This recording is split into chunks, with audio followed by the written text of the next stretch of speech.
না হঠাৎ করে কি জানি কি হলো, জানি না একটা বছর কিভাবে পার হলো, তাই আমার ঘরে আজকে বুঝি চাঁদের আলো এলো, তাই আমার ঘরে আজকে বুঝি চাঁদের আলো এলো।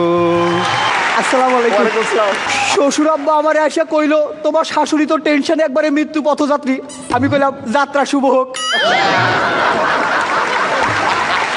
এক ভদ্র মহিলা এসে আমারে কইলো, আমার পোলা তো 3 মাস হইলো হাঁটতেছে। আমি কইলাম হাই হাই, ওরে আটকান, বহুদূর তো চলে গেছে। আমার বউ আমারে ডাইকা কইলো, খুব টেনশন হইতেছে, যদি একটা কিছু হয়। আমি কইলাম আরে একটা কিছু হওয়ার জন্যই তো আনছি। আমি কইলাম থাকো, আমি বাসা থেকে আসতেছি। কইলো তা আগে তোমার শালি আসুক। আরে তাইলে যায় লাভ কি? দিদা আমারে কইলো, বাচ্চা হওয়ার আগে টক খাওয়ান লাগে, এই ধর তোর বইয়ের জন্য এক বাটি আচার নিয়ে যা। আমি কইলাম তাহলে আমারও এক বাটি দাও। দিদা কইলো আরে না, বাচ্চা তো হইব তোর বইয়ের। আমি কইলাম হ, অবাক ব্যাপার, একই দিনে বিয়ে করলাম, শুধু বইয়ের খবর হয়ে গেল। বউ কইলো বাড়িতে নতুন অতিথি আসতেছে, শুনে খুব আনন্দ পাইলাম।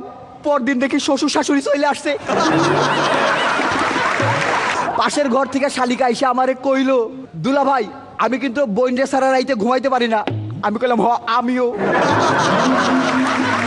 আজ থেকে তোমরা দুজনে একসাথে থাইকো, আমি মধ্যিখানে ম্যারেজ করে নেব নে। শালি কইলো আমার বোনের বাচ্চা হইব জন্য আমার খুব খুশি খুশি লাগতেছে। আমি কইলাম এইবার তোমার উচিত তোমার বোনরে খুশি করা। পরিবার পরিকল্পনার এক আপা আসছিল। আপা আমারে কইলো যে জন্ম নিয়ন্ত্রণের জন্য কোনো পদ্ধতি গ্রহণ করছিলেন কি? আমি কইলাম পদ্ধতি একটা গ্রহণ করছিলাম, কিন্তু ওইটা নিয়ন্ত্রণের না। আপা আমার বউরে কইলো যে এই সময় ভালো মন্দ খাওয়া দরকার, আপনার কি খাইতে সবচেয়ে ভালো লাগে? আমি কইলাম ওই একটা খাবারের নাম কয়া দাও। ওইটা কইও না। আপা আমার বউরে কইলো এই সময় কিন্তু ভারী কোনো কিছু তুলবেন না। আমি কইলাম আমার ওজন খুব একটা বেশি না। আমার বন্ধু আমারে কইলো আমার শ্বশুর শাশুড়ি খুব খারাপ, মাসে 2-3 বার যাওয়া আসা করে। আমি কইলাম আমার শ্বশুর শাশুড়ি খুব ভালো, সেই 5-6 মাস আগে আসছিল, আর যায় নাই। আমি যাই শ্বশুর শাশুড়ি কইলাম আপনারা বাড়ি যাবেন কবে? কইলো নাতি নাতির মুখটা দেখে যাবো না। আমি কইলাম ঠিক আছে, 2-3 দিনের মধ্যে একটা ব্যবস্থা করতেছি। হানিমুন থেকে ফিরেই তো বউরে হাসপাতালে পাঠানো যায় না, লোকজন কি মনে করবো, তাই বিস্তারিত একটু কইলাম। শালিরে করে রিক্সায় করে হাসপাতালের দিকে আসতেছিলাম। শালি আমার জড়াই ধরে কইলো আমার খুব টেনশন হইতেছে। আমি আরো শক্ত করে জড়াই ধরলাম, আমার টেনশন তো বেশি। হাসপাতালে ঢুকতেই ডাক্তার রে দেখে বুকটা ধিপ ধিপ করতেছিল। মাইয়া ডাক্তার যে। ডাক্তার আপা আমারে কইলো বাচ্চা হইতে দেরি হইব। আমি কইলাম এত ডাক্তার থাকতে দেরি হইব কেন? প্রয়োজন হলে আরো 2-3 জন মিলে চেষ্টা করেন। টেনশনে কাঁপতেছিল আমার হাত, নড়তে লাগলো আমার চোখ, গরম হয়ে উঠলো মাথা। আমি দোয়া করলাম যে বাচ্চা জানি দেখতে আমার মতো হয়, দুষ্টুর প্রতিবেশীর তো অভাব নাই। এমন সময় নার্স আইসা কইলো আপনার একটা ছেলে সন্তান হয়েছে। আমি কইলাম এত চেষ্টার পরে একটা? দাঁড়ান বউরে খবরটা দিয়ে আসতেছি।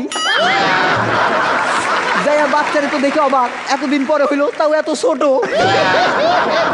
বললাম এই বাচ্চারে পাল্টাই দেন, লিক হয়ে গেছে। বাচ্চার মুখ দেখে তো অবাক, একবারে দাদুর মতো। আরে দাঁত ছাড়া যে। শালি কইলো এই যে বাচ্চার চোখ দুইটা একবারে আমার বোনের মতো, কান দুইটাও একবারে আমার বোনের মতো, আর যে একটা কইলো না ওইটা তো আমার মতো। আমি নাকের কথা কইতেছিলাম।